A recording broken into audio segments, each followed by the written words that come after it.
Magandang araw, Pilipinas! Ito ang Valiente News, hatid sa inyo ng Office of the Vice President. Sa tulong ng Kalusugan Food Truck, nakapamahagi ng mainit na pagkain ang Disaster Operations Center sa mga rumisponde sa nangyaring sunog sa Tondo, Maynila ngayong buwan. Umarangkada rin ang Kalusugan Food Truck sa gitna ng paghagupit ng Bagyong Enteng. Narito ang report. Maliban sa paglaban sa malnutrisyon, ginagamit din ang Kalusugan Food Truck o Mobile Kitchen ng tanggapan ng pangalawang Pangulo upang makapamahagi ng mainit na pagkain sa mga rescuers at responders tuwing may sakuna at kalamidad. May 3 ng Kalusugan Food Truck sa bansa at ang isa nito ay nasa Davao City sa Mindanao.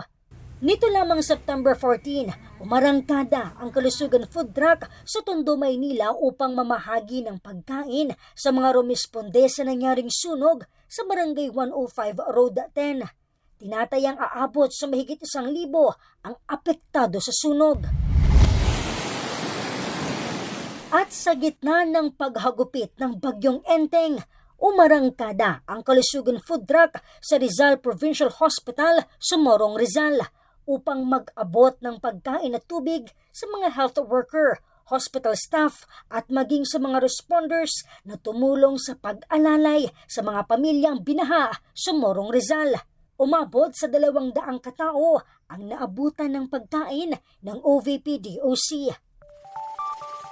At abangan, bilang ng mga inilunsad na relief operations ng DOC ngayong taon, umabot na sa mahigit 100. Bilang ng mga natulungang individual, pumalo na sa mahigit 250 milyon. Ako si Claudette Loreto para sa makabuluhan, naninindigan at matapang ng mga ulat at impormasyon. Maraming salamat.